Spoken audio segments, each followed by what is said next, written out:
दोस्तों, चीन की तमाम कोशिशों के बावजूद भी म्यांमार ने अपना सबसे स्ट्रेटेजिक पोर्ट भारत के नाम कर दिया है। यानी कि अब इस पोर्ट पर पूरा हक भारत का है और भारत यहां पर किसी भी तरीके के ऑपरेशन को कर सकता है। और इस प्रोजेक्ट की सबसे बड़ी खासियत ये है कि जिस पर्टिकुलर ग्रुप के अंडर में ये पोर्ट आता है वो भारत का खुलकर समर्थन कर रहे हैं।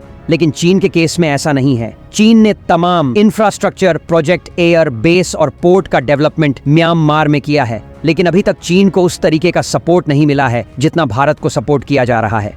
यानी कि दुनिया भी इस बात को मान चुकी है कि भारत का सिर्फ नेचर ही नहीं बल्कि भारत के फॉरेन पॉलिसी भी दूसरे देशों के फायदे के लिए काम करती है। तो भारत की बढ़ रही इस तरीके की लोकप्रियता के लिए कमेंट बॉक्स में जय हिंद जरूर लिखिएगा।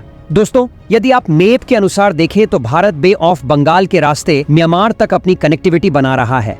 पहले कोलकाता से होते हुए म्यांमार के सीटवे बंदरगाह तक जाएंगे और ये वही बंदरगाह है जिस पर अब भारत पूरी तरीके से अपना हक जमा चुका है। और इससे न सिर्फ हम म्यांमार तक की कनेक्टिविटी बढ़ा पाएंगे बल्कि जो हमारा नॉर्थ ईस्ट एरिया है वहां पर भी भारत इजीली कनेक्टिविटी बना सकता है। पहले भारत को यही रूट चिकन नेक के माध्यम से लेकर जाना पड़ता था और इसमें काफी ज्यादा समय लगता था। लेकिन ये खबर भारत के लिए जितनी ज्यादा अच्छी है उतनी ज्यादा चीन के लिए बुरी है।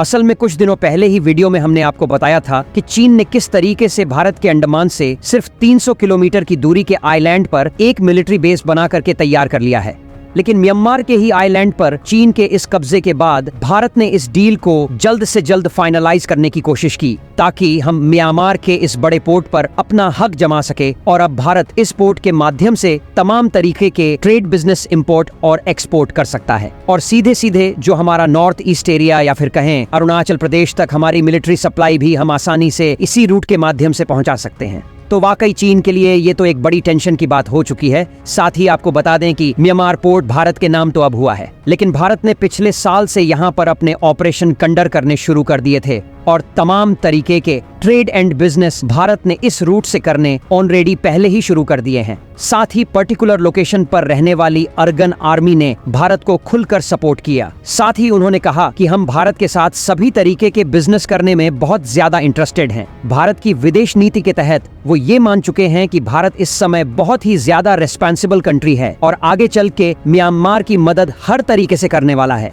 फिलहाल ईरान के बाद अंतर्राष्ट्रीय स्तर पर भारत का यह दूसरा पोर्ट हो चुका है जहां पर भारत पूरा हक जमा चुका है।